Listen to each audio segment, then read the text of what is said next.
আসসালামু আলাইকুম, কেমন আছেন সবাই? আমার বাচ্চারা ঘুমাচ্ছে। এখন যদিও বাজতেছে 7:30, কিন্তু তারপরেও আমি ওদেরকে ডাকতেছি না কেন আমি দেখাই। এই দেখেন, আমি আমার ঘরটাকে ফার্নিশড করতেছি, ফার্নিচারগুলোকে রং করেছি। দেখেন আমার সোফার আগের লুকটা হচ্ছে এই, আর বর্তমান লুকটা হচ্ছে এইটা। তো কেমন হয়েছে জানবেন। আমি রং করতে বসেছিলাম অনেকক্ষণ করতে করতে, শুধু আজকে এই একটাই করেছি, এই যে ডাবল এটা, আর গতকালকে করেছিলাম এই টেবিল আর এই সিঙ্গেল সোফাটা। তো এইটা আজকে করেই টায়ার্ড হয়ে গেছি। তারপর আমি আজকের মধ্যেই শেষ করে দেব, যেহেতু এটা শুকাতে অনেক সময় লাগে, আর বাচ্চার ঘর বারবার হাত দিয়ে দেয়, তো একটা ঘরে আসতে তো বারবার না করা যায় না, এই জন্য আজকে করে ফেলবো। আর কালার লেগে গেল।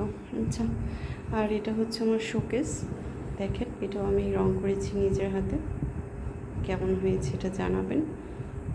এখনও অনেক কিছু কাজ বাকি, অনেক কিছু বলতে কিছু কিছু জায়গায় কালার একটু কম লেগেছে, ওটা আমি ঠিক করে দিব।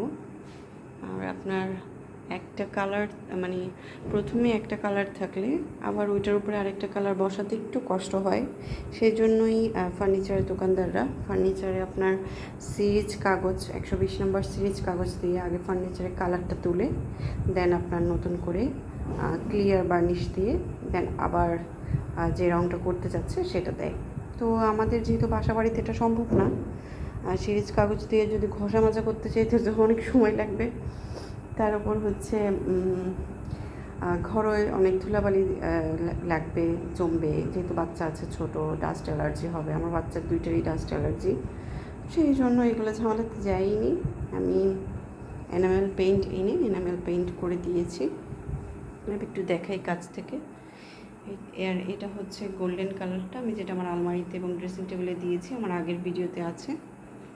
আর আমার হাতের অবস্থা দেখেন, খালি লেগে কী অবস্থা। আর আমি পরেছিও কালো ড্রেস, যাতে কোথাও কালার যদি লেগেও যায় বোঝা যেন না যায়।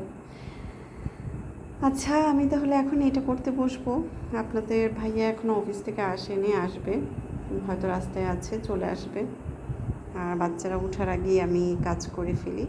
আর এই যে আমি ডিভাইনের মতো ছোট্ট একটা খাটের কথা বলেছিলাম, এই যে নতুন খাটটা, এটার ভিডিও আমি আমার নিজের ছেঁড়া কাঁথাটাকে ইগনোর করবেন। এটার উপরে বেড আজকে নিয়ে আসবে, তো নিয়ে আসলে বিছায় দিব। তো এই হচ্ছে আমার ছোট্ট ডিভাইনের মতো খাটটা। এটাকে আমি কোনো বালিশ দিব না, শুধু কুশন দিয়ে সাজাবো। এই তো দেখেন। আর আমি রং নিয়েছি, এই যে এখানে থিনার এবং রং মিক্স, এটা এখন আমি করব।